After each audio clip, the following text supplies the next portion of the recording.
An Indian foreign minister recently made a remark on American soil that left diplomats frozen in their seats. The entire hall went completely quiet, not because he raised his voice or threatened anyone, but because he delivered a calm, steady truth that nobody in that room expected. His name is Dr. S. Jaishankar. What he said about the United States, the Western world, and the so-called international rules-based system is spreading across the internet for a reason. A Polish content creator named Karolina Gowamy happened to watch his speech live, and she was stunned. Later, she recorded her own detailed talk about it, and that video has now crossed more than 4 million views. So, what exactly did Jaishankar say that left American officials speechless? And why is a European woman defending him more passionately than many Indians themselves? Let's dig deeper into it. And before we move forward, if you're new here, make sure to hit that subscribe button and leave a comment below. I'll subscribe back and personally welcome you into this community. Now, let's move ahead. Before anything else, you need to understand who Jaishankar really is. He isn't a loud or dramatic politician who wins applause by shouting slogans or stirring emotional crowds. He is a seasoned diplomat with 4 decades of foreign service, educated at top global institutions, fluent in multiple languages, and known for his razor-sharp understanding of geopolitics. He knows exactly how international power works, and that is precisely why people pay close attention when he opens his mouth. So when he speaks directly to Americans about their double standards, the impact lands much harder than if anyone else had said the same thing. Now for the background, in 2024, India became the world's 5th largest economy, surpassing the United Kingdom. Just think about that. A nation that was colonized by Britain for nearly 200 years has now economically overtaken its former ruler. For anyone who has ever felt that their country's voice didn't matter in world decisions, this moment marks a complete shift in that mindset. But Jaishankar's speech wasn't centered on GDP graphs or trade numbers. His message went much deeper. It was about dignity and equal treatment. One of the biggest points he raised was regarding the famous rules-based order. Jaishankar didn't directly accuse America or lecture the West. Instead, he exposed a truth that has existed for around 75 years. He was speaking at a well-known U.S. think tank, a packed hall filled with academics, foreign policy specialists, journalists, and diplomats. Someone stood up and asked the predictable question, how does India plan to support the rules-based international order? It's that phrase that politicians love to use, rules-based order. It sounds elegant, civilized, and objective, doesn't it? Jaishankar paused for a moment, smiled calmly, and replied, "Whose rules are these? Who created them? And why weren't we invited into the room when these rules were written?" The silence that followed felt thick, because every person in that room knew he wasn't wrong. The so-called global order was constructed in 1945, right after World War II, by 5 countries: the United States, the United Kingdom, France, Russia, and China. These 5 nations became permanent members of the UN Security Council, giving them the authority to decide what is considered legal or illegal on an international level. Not a single African nation was included, none from South America and from all of Asia, only one China, which wasn't even a strong or stable country at the time. India, a civilization with thousands of years of history and now home to over 1 billion people, was completely left out of the decision-making process. Karolina Gowamy later commented, "As a Polish woman, I understand what it feels like when powerful countries create rules for you without asking. Poland lived under Soviet domination for years, control we never accepted. Now imagine a global system designed exactly like that and then being told to respect it without question." Jaishankar wasn't seeking approval anymore. He was asking why India should continue respecting rules that were written without its involvement, and he wasn't finished. What he said next about immigration made many Americans in that room visibly uneasy. An American reporter asked him, "Isn't India struggling with brain drain? Your most talented minds keep leaving for Western countries." The question was designed to subtly suggest that India is losing its best people. But Jaishankar responded without hesitation. "You celebrate when our brightest engineers and doctors come to America. You welcome them with H-1B visas. They help build companies here. Around 65% of startups in Silicon Valley have at least one immigrant founder, and nearly 30% of those founders are Indian. But the moment we demand fair trade, equal treatment, or reform in global institutions, suddenly we are seen as a problem." You could literally see some of the American panelists shifting in their chairs, unsure if they should agree, defend themselves, or simply remain silent, because everything he said was undeniably true.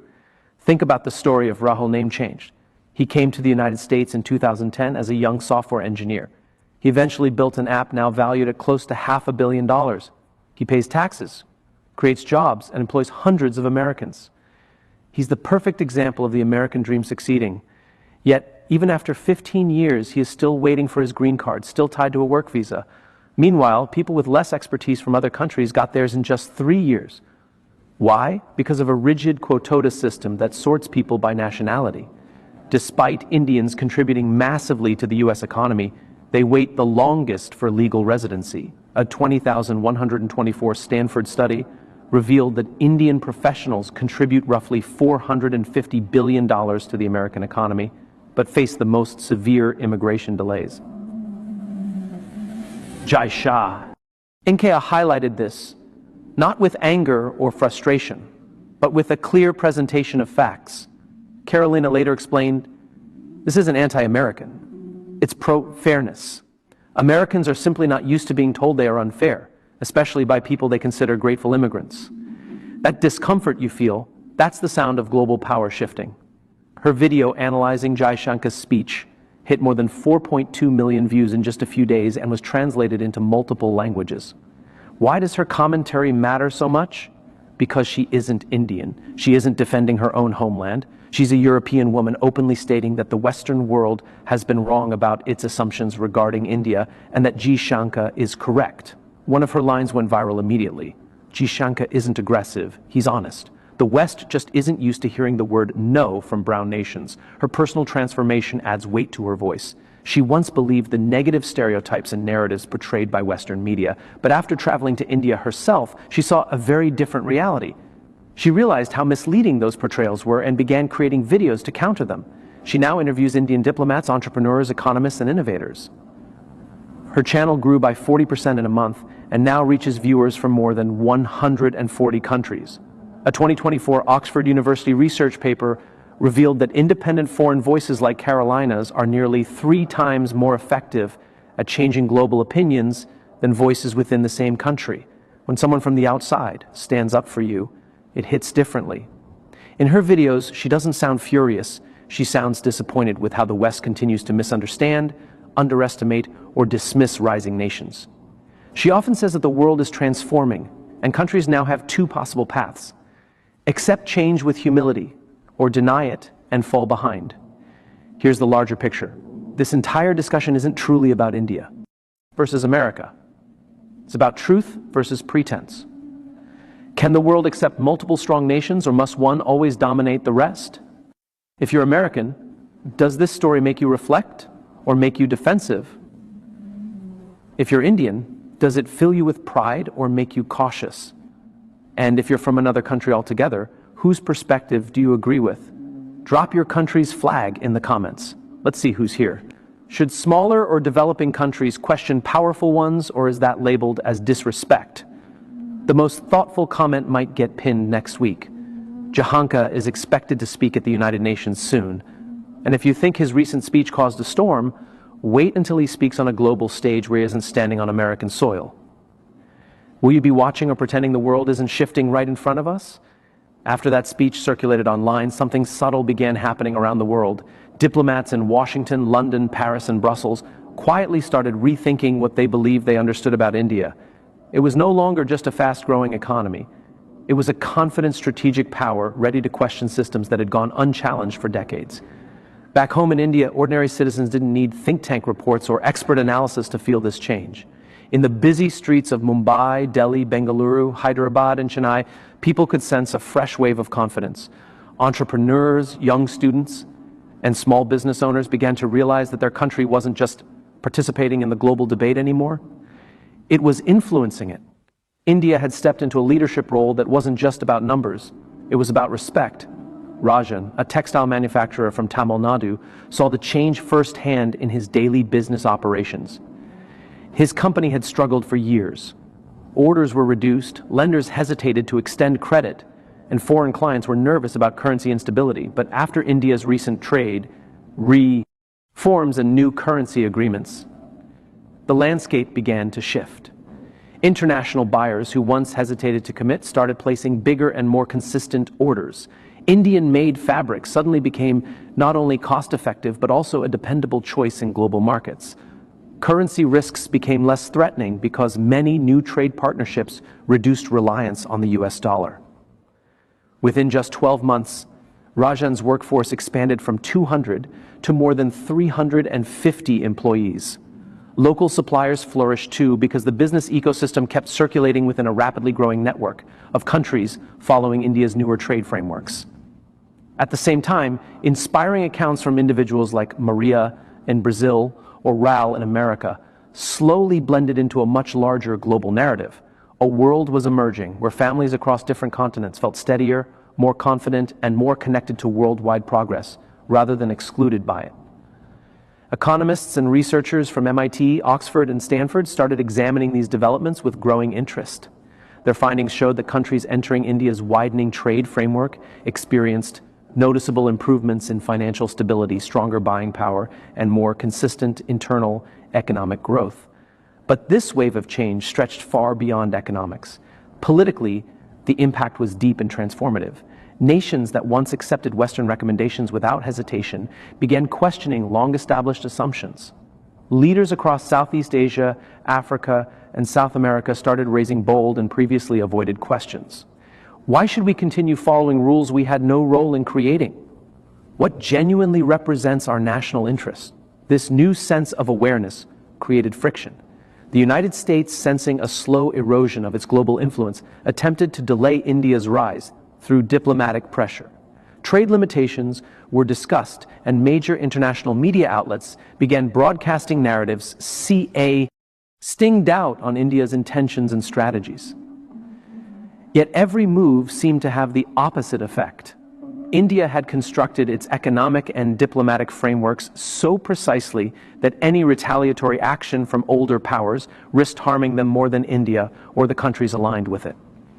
The energy sector illustrated this shift most clearly. India's mission to attain complete energy independence was more than a symbolic move. By choosing to pay for essential imports like oil and gas in rupees or through direct commodity exchanges, India shielded its economy from dollar volatility and reduced America's financial leverage. Soon other nations began adopting the same approach. By late 2024, almost 20 countries had implemented similar systems. This change reshaped global energy markets and lowered reliance on Western financial structures. Within the United Nations, the transformation gradually became visible. Discussions were no longer dominated by voices from the US, UK, or Europe alone. India and its allied partners started bringing attention to issues like fairer voting mechanisms, clearer trade policies, and equitable access to shared global resources. Smaller nations that had often been ignored in previous decades spoke with a new confidence, knowing they could express concerns without being overshadowed or dismissed. The international arena was becoming less controlled by a few powerful states and more reflective of a balanced and diverse world. Even in culture, education, and media, the shift was unmistakable. Indian news networks began highlighting the country's breakthroughs in science, its expanding industries, and its growing global alliances. Universities introduced new international programs centered on cooperation rather than dependency. Social media saw a surge of content celebrating Indian creativity, determination, and leadership. Young people especially felt motivated, realizing their contributions could influence the world far beyond their hometowns or our beacons. Economically, India's updated trade approach reduced costs that had long burdened developing nations. Transaction fees that previously drained billions from smaller economies were now significantly lower. This allowed more money to stay within local communities, supporting neighborhood businesses, education, and public services. Farmers, factory workers, and small entrepreneurs began noticing real improvements in their earnings and opportunities. Positive examples quickly spread. Ray's expanded his company into digital markets, exporting goods directly to nations inside India's trade circle. Deliveries that once took months were now completed in weeks. With increased profits, he invested in modern factory equipment, enhancing speed and product quality. Other business owners achieved similar outcomes. A textile manufacturer in Chennai tripled his exports, and a rice farmer in Andhra Pradesh secured new international buyers who offered more reasonable and sustainable prices. Meanwhile, global political thinkers started redefining their perception of influence. India's rise was not built on military force or aggressive statements. Instead, it relied on thoughtful planning, gradual progress, and innovative policy. For the first time in many years, developing countries saw a path to advancement that did not depend on foreign validation. They recognized that independent action could produce real progress both at home and on the world stage. However, not every step was simple. Dr. James Peterson's warnings about global financial instability continued to carry weight. The global shift away from dollar-based trade brought unpredictability to Western markets. Investors were forced to reevaluate strategies, and commodity prices experienced temporary fluctuations. Retirees in regions like Ohio felt these changes in their savings accounts and portfolios, realizing that political decisions made thousands of miles away could influence their personal financial situation. Yet, despite these short-term difficulties, the direction of the world narrative had undeniably shifted. People from rural India to urban Brazil began to understand that they were no longer passive spectators. National policies directly shaped everyday experiences, and the improvements were visible. Families found it easier to afford essential items. Small businesses began expanding with fewer obstacles. Young students saw new possibilities for education and careers on an international scale. Global conversations evolved accordingly. Diplomats and analysts acknowledged that India had demonstrated a different kind of strength, one rooted not in intimidation or force, but in careful strategy, economic intelligence, and a dedication to long-term solutions. Nations that had once depended heavily on Western direction started quietly exploring their own pathways. It was becoming apparent that the world order could no longer be tightly controlled or easily predicted. Carolina Guam's public support strengthened this perspective even further by presenting India's rise as a step toward fairness and balance, rather than confrontation. She encouraged a new understanding among Europeans and others worldwide. When influential global voices began speaking in favor of India's methods, it became far more difficult for older powers to dismiss the changes as simple nationalism or ambition. Online platforms echoed this shift. Millions of comments, discussions, and shared posts displayed curiosity, admiration, and hope rather than fear or denial. By early 2025, the numbers told a clear story. Trade among India's partner countries grew by over 30%. Energy costs steadied. Inflation eased in multiple regions, and local industries started flourishing again. Experts in Washington and London openly stated that overlooking India was no longer an option. Whether through cooperation or competition, India's presence would shape the future of international relations throughout the coming decade. Even at community level, people sensed the change. Schools added lessons on global economics, modern trade systems, and India's expanding influence. Local news outlets reported stories of technological achievements, economic progress, and cultural innovation happening both within India and around the world. The overall tone of global conversation shifted from one of dependence and uncertainty to one of empowerment and autonomy. India's accomplishments were not the result of coincidence.